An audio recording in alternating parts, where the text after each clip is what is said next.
And just with your roads program, how much are you aware of employment within those programs?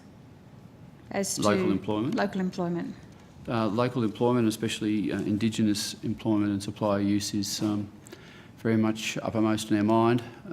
We've been discussing it with our state colleagues. Certainly the Northern Australian and Beef Roads program, we are finalising a framework to ensure local employment is part of the structure of contracting. So are you able to give me statistics on the Indigenous employees you've had on all these projects? We would be relying on the Northern Territory government, but we could certainly ask them for those statistics. That would be great if you could. What does your funding profile look like? Does it actually say that Indigenous contractors or Indigenous employees should be preferenced or sought? Or? So we've been through this with this Northern Australian, 4 Northern Australian roads projects. We've been through the project proposal report assessment process, and in that process we've negotiated a target, both in terms of Indigenous employment and in Indigenous business supply. And what's the target? From memory, I think they range in terms of Indigenous employment from between 5% and 10%, depending on the circumstances of the project and the localities. Yeah. And I think in relation... Well, we don't want to rely on memory. You said it was the top of your mind, so we want to know exactly what you're saying to people in terms of Indigenous employment, and I think Senator McCarthy wants to know exactly what you achieved at the end of that funding. So those projects are yet to start, and we're just at the project proposal stage, but if you bear with me, Senator, if I can just find... Senator, the Northern Australia projects in Northern Territory, we're still working through what the Indigenous employment and supply use targets are for those projects. They'll be based on the methodology of using the working age, the Indigenous working age population for that particular region where the project falls.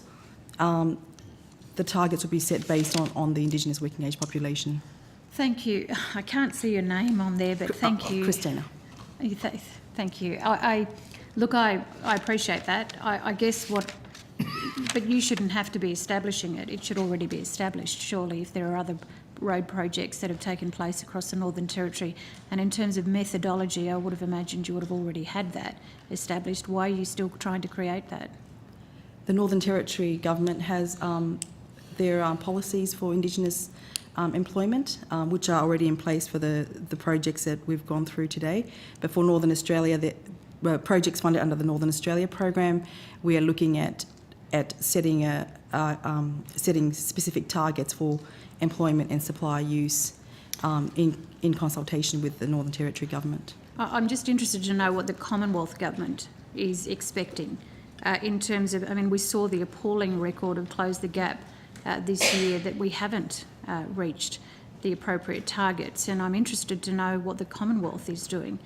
You are obviously providing, you've said to me, 192.1 million, 30 million, you know, this is serious money we're talking about. Where is the seriousness in the Indigenous employment strategy by the Commonwealth? It's certainly there, Senator, and I think if I can add as well, as you would well know, the Indigenous procurement policy, we've now at 708 businesses, $407 million in government contracts. So that's a significant increase. I think back in 2012 it was about $6.2 million. So I think that's been a significant achievement in terms of how much we've... Sure. So of the 708 businesses, how many of them are in the Northern Territory as part of these projects? I don't have that information, but I can find that out for you, certainly. Good. Thanks, Senator.